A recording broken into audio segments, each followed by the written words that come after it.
By the stability of the Central Committee, of which I spoke before, I mean measures to prevent a split, so far as such measures can be taken.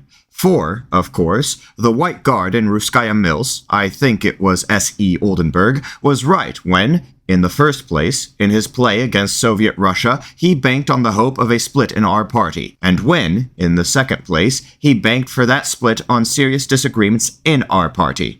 Our party rests upon two classes, and for that reason its instability is possible. And if there cannot exist an agreement between such classes, its fall is inevitable. In such an event, it would be useless to take any measures or, in general, to discuss the stability of our Central Committee. In such an event, no measures would prove capable of preventing a split. But I trust that this is too remote a future, and too improbable an event to talk about. I have in mind stability as a guarantee against a split in the near future, and I intend to examine here a series of considerations of a purely personal character. I think that the fundamental factor in the matter of stability, from this point of view, is such members of the Central Committee as Stalin and Trotsky. The relation between them constitutes, in my opinion, a big half of the danger of that split, which might be avoided, and the avoidance of which might be promoted, in my opinion, by raising the number of members of the Central Committee to 50 or 100.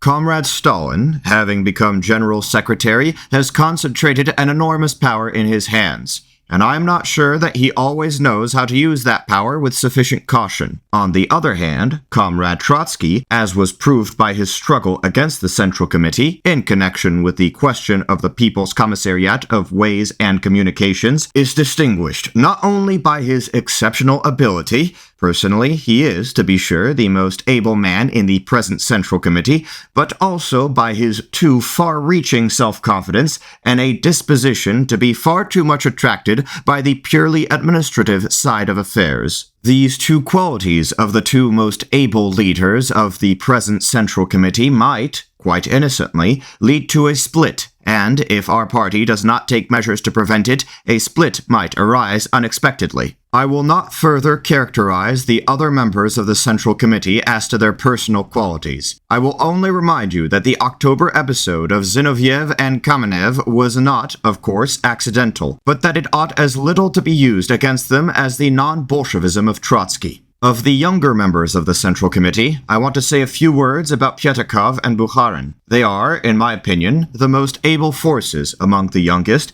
and in regard to them, it is necessary to bear in mind the following. Bukharin is not only the most valuable and biggest theoretician of the party, but also may legitimately be considered the favorite of the whole party. But his theoretical views can only with the very greatest doubt be regarded as fully Marxian, for there is something scholastic in him. He has never learned, and I think never fully understood the dialectic. And then Piatakov, a man undoubtedly distinguished in will and ability, but too much given over to the administrative side of things to be relied on in a serious political question. Of course, both these remarks are made by me merely with a view of the present time, or supposing that these two able and loyal workers may not find an occasion to supplement their knowledge and correct their one-sidedness. Stalin is too rude, and this fault, entirely supportable in relations among us communists, becomes unsupportable in the office of General Secretary. Therefore, I propose to the comrades to find a way to remove Stalin from that position and appoint it to another man, who with all respects differs from Stalin only in superiority. Namely, more patient, more loyal, more polite, and more attentive to comrades, less capricious, etc. This circumstance may seem an insignificant trifle, but I think that from the point of view of preventing a split, and from the point of view of the relation between Stalin and Trotsky which I discussed above, it is not a trifle, or is it such a trifle as may acquire a decisive significance. Lenin.